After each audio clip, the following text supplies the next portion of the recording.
എന്താ രണ്ടഭിപ്രായം എവിടെയാ? CPM-ൽ രണ്ടഭിപ്രായം എവിടെ വന്നു? ചിത്രരഞ്ജൻ സാറ് ഞാൻ ഇന്നലെ വിശദമായി സംസാരിച്ചത് കായലില് സീപ്ലെയിൻ ഇറങ്ങുന്നതുമായി ബന്ധപ്പെട്ട ഇത് ഡാമിലാണ്, മുഖ്യമന്ത്രിയുടെ കീഴിലുള്ള വകുപ്പാണ്, എയർപോർട്ടും ഡാമും കേന്ദ്രീകരിച്ചാണ്. ഇനി കായലുമായി ബന്ധപ്പെട്ടുണ്ടെങ്കിൽ അത് തീർച്ചയായിട്ടും ബന്ധപ്പെട്ട തൊഴിലാളി സംഘടനകളൊക്കെ ചർച്ച ചെയ്ത് അവരുടെ അഭിപ്രായം എടുത്ത് കൊണ്ട് മാത്രമേ നടപ്പിലാക്കിയുള്ളൂ. മുമ്പത്തെ സീപ്ലെയിൻ ജനാധിപത്യ വിരുദ്ധ തൊഴിലാളി വിരുദ്ധ സീപ്ലെയിൻ ആയിരുന്നു, UDF-ന്റെ സീപ്ലെയിൻ. LDF-ന്റെ സീപ്ലെയിൻ ജനാധിപത്യ ജനകീയ സീപ്ലെയിനാണ്. ഡാമിൽ സീപ്ലെയിൻ ഇന്നലെ വളരെ നല്ല നിലയിൽ ഇറങ്ങി. ഡാമുകളിൽ ഇത് ഉപയോഗപ്പെടുത്തുന്നതിന് ഒരു തൊഴിലാളി സംഘടന ഇതുവരെ എതിർപ്പ് പ്രകടിപ്പിച്ചിട്ടില്ല. കായലുമായിട്ട് ബന്ധപ്പെട്ട കാര്യം വരുന്ന സമയത്താണ് അത് പരിശോധിക്കേണ്ടത്. വ്യോമയാന നയത്തിൽ തന്നെ വലിയ മാറ്റങ്ങൾ വന്നിട്ടുണ്ട്. ഇനിയിപ്പോൾ ഇതിൻ്റെ ഫസ്റ്റ് സ്റ്റെപ്പ് വിജയിച്ച സ്ഥിതിക്ക് അടുത്ത സ്റ്റെപ്പ് ഒരു 5-6 മാസം എടുക്കുമെന്നാണ് പറഞ്ഞത്. അതിൻ്റെ ഇടയിൽ കാര്യങ്ങൾ ചർച്ച ചെയ്യാം. ഒരു രണ്ടഭിപ്രായമല്ല, വ്യത്യസ്ത അഭിപ്രായമില്ല. തൊഴിലാളി സംഘടനാ നേതാക്കന്മാർ പറഞ്ഞത് തീർത്തും ശരിയാണ്. തൊഴിലാളികളുടെ വികാരം പറയാനുള്ള അവകാശം ഉത്തരവാദിത്തം അവർക്കുണ്ട്. അതവർ പറഞ്ഞത് തീർത്തും ശരിയാണ്. അതിൽ ഒരു തരത്തിലുള്ള അഭിപ്രായ വ്യത്യാസവും അതിനകത്തില്ല. എന്ന് മാത്രമല്ല, ഇപ്പോൾ ഡാമിലാണ്, കായലിലാവുന്ന സമയത്ത് അതുമായി ബന്ധപ്പെട്ട് ചർച്ച ചെയ്യാവുന്നതാണ്. അത് വളരെ വ്യക്തമാണ്, അതിൽ വേറൊരു പ്രശ്നം വരുന്നില്ല. പിന്നെ UDF-ന് അഭിപ്രായ വ്യത്യാസം ഉണ്ടാവും. ഇന്നലെ എന്തോ മുഖ്യമന്ത്രി മാപ്പ് പറയണമെന്ന് പറഞ്ഞു. UDF യഥാർത്ഥത്തിൽ മുഖ്യമന്ത്രിയോട് ആ പ്രസ്താവന നടത്തിയ നേതാക്കന്മാർ മാപ്പ് പറയണം. അപ്പൊ അതാണ് ഞാൻ പറയുന്നത്. UDF അന്ന് ഗ്രൂപ്പും കളിച്ച് തമ്മിലും അടിച്ച് മറ്റു ചില താല്പര്യം, എല്ലാ കാര്യവും ഞാൻ അപ്പത്തപ്പോൾ പറയുന്നില്ല, ആവശ്യം വന്നാൽ പിന്നീട് പറയാം. തമ്മിലും അടിച്ച് ഒരു പദ്ധതി കൊണ്ടുപോയി കൊളാക്കി, തൊഴിലാളികളോടും ചർച്ച ചെയ്യാതെ ആകെ മോശമാക്കിയിട്ട് പോയൊരു പദ്ധതിയാണ് ഇത്. കൃത്യമായി ഡാമുകളിലാണ് ഇപ്പോൾ ഉള്ളത്. UDF-ന്റെ പദ്ധതികൾ ഒക്കെ നമുക്കറിയില്ല. ഭരണകാലത്ത് ദേശീയപാത വികസനം UDF-ന്റെ കാലത്ത് നിർത്തിപ്പോയതല്ലേ. ഞങ്ങൾ 2016 നിയമസഭാ തെരഞ്ഞെടുപ്പിൽ പ്രകടന പത്രികയിൽ ദേശീയപാത വികസനം യാഥാർത്ഥ്യമാക്കുമെന്ന് പറഞ്ഞു. പലരും പരിഹസിച്ചു.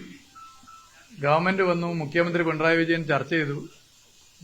കേന്ദ്ര ഗവൺമെന്റുമായിട്ട് നടത്തിയ ചർച്ചയിൽ അവർ ഫണ്ട് കൂടുതൽ തരാൻ തയ്യാറായില്ല. ഇന്ത്യയുടെ ചരിത്രത്തിലാദ്യമായി ദേശീയപാത വികസനത്തിന് ഒരു സംസ്ഥാന സർക്കാർ പണം മുടക്കി 5600 കോടി. അപ്പൊ അത് യാഥാർത്ഥ്യമാവും നിങ്ങൾ കണ്ടില്ലേ. ഗെയിൽ പൈപ്പ് ലൈൻ യാഥാർത്ഥ്യമാവുന്ന കണ്ടില്ലേ. ഭരണം കൈ കിട്ടുമ്പോൾ ഒന്നും ചെയ്യാതെ തമ്മിലടിച്ച് അഴിമതി നടത്തിയിട്ട് ഇപ്പൊ കൂട്ടക്കരുത്തി നടത്തിയിട്ട് കാര്യമില്ല. അതൊക്കെ അപ്പം നോക്കണമായിരുന്നു. ഞങ്ങള് നിശ്ചയദാർഢ്യത്തോടു കൂടി എല്ലാവരും യോജിപ്പിച്ച് മുന്നോട്ട് പോകും. അവര് കെടുകാര്യസ്ഥതയുടെ പര്യായമാണ്. ഇതിലും കാര്യങ്ങൾ വ്യക്തമാണ്. ഡാമിൽ ഈ സീപ്ലെയിൻ ഇറങ്ങുന്നതിനെ കുറിച്ച് എന്താണ് UDF നേതാക്കന്മാർക്ക് പറയാനുള്ളത്? എന്താണ് അവർക്കുള്ള അഭിപ്രായം? ഇനി സീപ്ലെയിൻ എന്നുള്ള സംവിധാനം വേണ്ട എന്നുള്ളതാണ് അവരുടെ അഭിപ്രായം. ഡാമിൽ ഇത് ഇറങ്ങുന്നതിൽ എന്താ പ്രശ്നം? UDF ഭരണകാലത്ത് എതിർത്ത ആരാ? UDF ഭരണകാലത്ത് എതിർത്തത് ഏതൊക്കെ ട്രേഡ് യൂണിയനാ?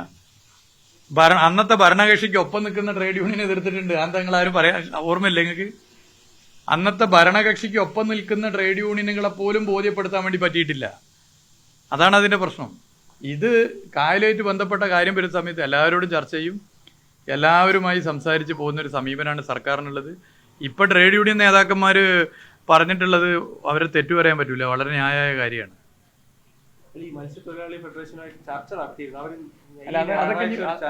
അതൊക്കെ ഇനി വരാൻ പോകുന്ന കാര്യങ്ങളാണല്ലോ. ഇതുമായിട്ട് ബന്ധപ്പെട്ട് ഇനി ഇപ്പൊ ഡാമിലാണല്ലോ ഫോക്കസ് ചെയ്യുന്നത്. കായലുമായിട്ട് ബന്ധപ്പെട്ട കാര്യമാണ്. മുഖ്യമന്ത്രി തന്നെ അതിനകത്ത് കാര്യങ്ങൾ പറഞ്ഞിട്ടുണ്ട്. ഒരു തരത്തിലൊരാൾക്കും പ്രയാസമുണ്ടാവുന്ന നില ഇതിനകത്തൊന്നും ഉണ്ടാവില്ല. അവരായിട്ടൊക്കെ എല്ലാ നിലയിലും ചർച്ച ചെയ്ത് അവരുടെ കൂടി അഭിപ്രായം എടുത്തിട്ട് ഇനി അങ്ങനെ കായലിൽ വരുന്നുണ്ടെങ്കിൽ അത് നടപ്പിലാക്കുള്ളൂ. ഇപ്പൊ ഡാമിലുള്ള കാര്യമാണ്, അതൊക്കെ ചർച്ച ചെയ്തു. ഈ സുരേഷ് ഗോപി കുറെ ദിവസങ്ങളായിട്ട് ഈ വഖഫ് വിഷയം ചോദിച്ചു കഴിഞ്ഞാൽ അപ്പോൾ ആളുകളോട് ചൂടാവുകയൊക്കെ ചെയ്യുന്ന അഭിപ്രായം ഒരു മാധ്യമ പ്രവർത്തകനെ രൂക്ഷമായ വീട്ടിലേക്ക് വിളിച്ചു വരുത്തിയിട്ടാണ് ഭീഷണിപ്പെടുത്തുന്നത്. നമ്മളെ സിനിമ മോഡൽ ഇടിച്ചല്ലേ? ഇടിച്ചില്ല. അത് ഈ തെരഞ്ഞെടുപ്പില് BJP-യുടെ സ്ഥിതി ദയനീയമാണെന്നുള്ളത് കൊണ്ട് അദ്ദേഹത്തിൽ നിന്നുണ്ടാവുന്ന ഒരു വികാരമാണത്. അദ്ദേഹത്തിന്റെ പ്രസ്ഥാനത്തോട് എന്തെങ്കിലും താല്പര്യം ഉണ്ട് എന്നാണ് എനിക്ക് തോന്നുന്നത്. കാരണം കേരളത്തിലെ ജനങ്ങൾ കേരളത്തിന് അർഹമായ ഫണ്ട് LDF വിരുദ്ധതയുടെ ഭാഗമായി നൽകാതിരിക്കുന്ന കേന്ദ്ര സർക്കാർ നയിക്കുന്ന BJP-ക്കെതിരെ കടുത്ത വികാരത്തിലാണ്. അത് ഈ പാലക്കാടും കാണുന്നുണ്ട്. മുമ്പ് തിരുവനന്തപുരത്ത് ഒരു ലോക്സഭാ തെരഞ്ഞെടുപ്പ് നടന്നപ്പോൾ അതിന് മുമ്പത്തെ തെരഞ്ഞെടുപ്പ് BJP-ക്ക് ഉണ്ടായിരുന്ന സ്ഥിതിയേക്കാൾ ദയനീയമായി പോയി ഒരു കൂട്ടത്തലിലൊക്കെ എത്തിയല്ലോ. അതിന് സമാനമാണ് ഇപ്പോൾ പാലക്കാട്. ഇവിടെ മത്സരം ഞങ്ങൾ UDF-ഉം തമ്മിലാണ്. ഈ തെരഞ്ഞെടുപ്പ് പ്രഖ്യാപിച്ച അന്ന് ഞാൻ പറഞ്ഞിരുന്നു 2019 വട്ടിയൂർക്കാവിൻ്റെ വേർഷൻ 2 ആയിരിക്കും 2024 പാലക്കാട് ഉപതെരഞ്ഞെടുപ്പ്. അതിന് സമാനമായിട്ട് കാര്യങ്ങൾ പോകുന്നു.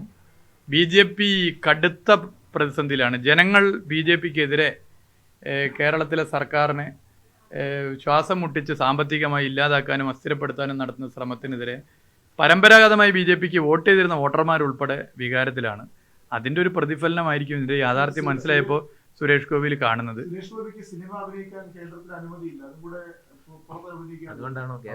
അല്ല, നിങ്ങളിപ്പോൾ ഓരോന്ന് പറഞ്ഞിട്ട് അവസാനോ അദ്ദേഹത്തെ കൊണ്ട് ഓരോ സിനിമാ ഡയലോഗ് അടുപ്പിക്കാനാണോ എന്ന് എനിക്കറിയില്ല. അല്ല, അദ്ദേഹത്തിന് അല്ല, അത് ഞാൻ പറഞ്ഞില്ല, അതൊക്കെ വളരെ ചെറുതാണെന്ന്. നിങ്ങൾ BJP ഭരിക്കുന്ന സംസ്ഥാനങ്ങളിൽ BJPക്ക് ഇത് റിപ്പോർട്ട് ചെയ്യുന്ന മാധ്യമപ്രവർത്തകരെ കൊലപ്പെടുത്തുന്നില്ലേ? മാധ്യമപ്രവർത്തകരെ ആക്രമിക്കുന്നില്ലേ? സ്വതന്ത്രമായ മാധ്യമപ്രവർത്തനം കേരളത്തിലല്ലാതെ ഇന്ത്യയിൽ ഏത് സംസ്ഥാനത്താണ് പറ്റുന്നത്?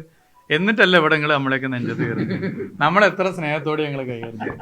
നമ്മൾ കൂടി വന്നാൽ നിങ്ങൾക്ക് എതിരെ പൊളിറ്റിക്സ് പറയും. വ്യക്തിപരമായിട്ട് ആരെങ്കിലും നമ്മൾ ആക്രമിക്കുന്നുണ്ടോ? അപ്പോൾ ഇതൊന്നും ഒന്നുമല്ല. നിങ്ങൾ യഥാർത്ഥത്തിൽ എല്ലാവരും കൂടി ഒരു ടൂറ് ഉത്തരേന്ത്യയിൽ ഉത്തർപ്രദേശിലൊക്കെ പോയി ഒന്ന് മനസ്സിലാക്കണം. അവിടെ BJPക്ക് എതിരെ വാർത്ത കൊടുത്താൽ പിറ്റേന്ന് കഴുത്ത് തല ഉണ്ടാവില്ല, എഴുതിയാൽ കൈ വിരലുണ്ടാവില്ല. അത് കേരളം എന്ന് വ്യത്യസ്തല്ലേ? അപ്പോൾ സുരേഷ് ഗോപി പറയുന്നൊന്നും ഒരു പ്രശ്നമേ അല്ല. ഒരു BJP നേതാവ് പറയുന്നതിൽ ഏറ്റവും മിതവാദിയാണ് സുരേഷ് ഗോപി. മുറി കൊണ്ടുപോയിട്ടല്ലേ ഉള്ളൂ, ബാക്കിയുള്ളിടത്ത് മുറി കൊണ്ടുപോയിട്ട് ആളെ ശരിയാക്കുകയാണ്. അപ്പോൾ BJPയിലെ മിതവാദിയാണ് സുരേഷ് ഗോപി, അത് നിങ്ങൾ മനസ്സിലാക്കണം. പിന്നെ ഇവിടെ BJP വിരുദ്ധ മനസ്സുള്ള ഒരുപാട് വോട്ടർമാരുണ്ട്. BJP വിരുദ്ധ മനസ്സുള്ള വോട്ടർമാർ ചിന്തിക്കുക എന്താ, MLA ജയിക്കുന്നയാൾ കേന്ദ്ര സർക്കാരിനെതിരെ ശബ്ദിക്കണം, BJP ഉയർത്തുന്ന രാഷ്ട്രീയത്തിനെതിരെ ശബ്ദിക്കണം, കേരളത്തിന് നൽകാനുള്ള ഫണ്ട് നൽകാതിരിക്കുന്നതിനെതിരെ ശബ്ദിക്കണം, ചൂരൽമല ദുരന്തത്തിൽ ഉൾപ്പെടെ കാലണ തരാത്തിനെതിരെ ശബ്ദിക്കണം. അങ്ങനെ ശബ്ദിക്കാൻ BJP MLA ജയിച്ചാൽ പറ്റില്ല എന്ന് BJP വിരുദ്ധ മനസ്സുള്ളവർക്ക് അറിയാം, ഉറപ്പല്ലേ? കോൺഗ്രസ് MLA ജയിച്ചാലോ മുണ്ടോ? അപ്പോൾ BJPയുടെ ഒരു MLA ജയിക്കുമ്പോൾ എന്താണോ മൗനം പാലിക്കേണ്ട എവിടെയാണോ, എന്താണോ എവിടെ പറയേണ്ടത്, അതിന് തുല്യമായിട്ടാണ് കോൺഗ്രസ് MLA ജയിച്ചാലും നിയമസഭക്കകത്ത് പറയുന്നത്. അത് നമ്മൾ കണ്ടിട്ടില്ല. ഉറക്കത്ത് പോലും BJPക്കെതിരെ പറയാതിരിക്കാൻ ഒരു പ്രത്യേക ഗുളിക കഴിക്കുന്നവരാണ് പല കോൺഗ്രസിൻ്റെ നേതാക്കന്മാരും. അപ്പം അതുകൊണ്ട് BJP വിരുദ്ധ മനസ്സുള്ളവർ LDF MLA വരണം എന്ന് ആഗ്രഹിക്കുന്ന ഒരു തെരഞ്ഞെടുപ്പാണ് പാലക്കാട് തെരഞ്ഞെടുപ്പ്. അതാണ് അതിൻ്റെ പ്രത്യേകത. ഓക്കെ,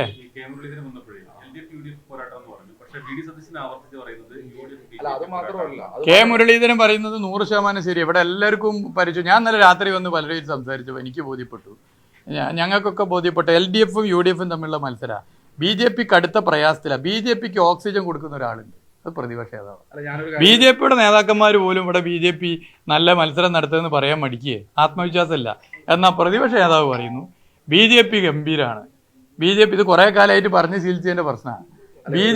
BJP നല്ല മത്സരത്തിലാണെന്ന് BJP സംസ്ഥാന പ്രസിഡന്റ് പോലും പറയുന്നില്ല, അത് പറയുന്നത് പ്രതിപക്ഷ നേതാവാണ്. ഇതൊക്കെ തന്നെയാണ് പ്രശ്നം, ഇതൊക്കെ തന്നെയാണ് വിഷയം. ട്രാക്ടർ ഇപ്പോൾ രണ്ടാളും ഒരുമിച്ച് ഒരു ട്രാക്ടർ ഇന്നലെ ഓടിച്ചാൽ മതിയായിരുന്നു. 1311 കോടി ഉറുപ്പിക കേന്ദ്ര ഗവൺമെന്റ് കൊടുക്കാനുള്ളത്. UDF ട്രാക്ടർ അത് പറഞ്ഞോ? BJP ട്രാക്ടർ പറയില്ല, മനസ്സിലാക്കുക. UDF ട്രാക്ടർ പറഞ്ഞോ? യഥാർത്ഥത്തിൽ ആ ട്രാക്ടർ സംസ്ഥാന സർക്കാരിൻ്റെ നെഞ്ചത്തല്ലല്ലോ ഓടിക്കേണ്ടത്, ഡൽഹി പോയിട്ട് കേന്ദ്ര ഗവൺമെന്റിനെതിരെയല്ലേ ഓടിക്കേണ്ടത്. ആ ട്രാക്ടറിന് ഇന്ധനം ലാഭിക്കരുത്, രണ്ടു കൂട്ടർക്ക് ഒരുമിച്ച് ഇരുന്നാൽ മതിയായിരുന്നു. ഇന്ധനെങ്കിൽ ലാഭമായിരുന്നു.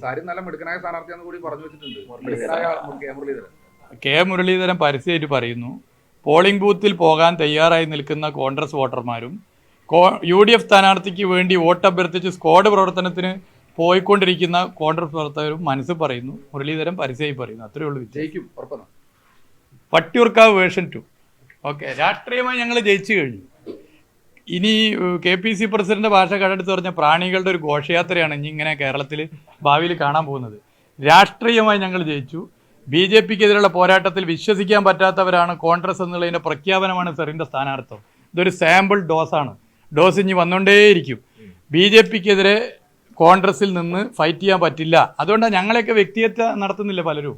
തിരിച്ചെന്താ പറയാത്തത്? തിരിച്ച് കോൺഗ്രസ് നേതാക്കന്മാരോട് അതേ ഭാഷ ഉപയോഗിക്കത്തെന്താ? നാളെ അവരും ഞങ്ങൾക്കൊപ്പം വരും, ഞങ്ങൾക്ക് ഉറപ്പാണ്. അതുകൊണ്ടാണ്. ഓക്കെ.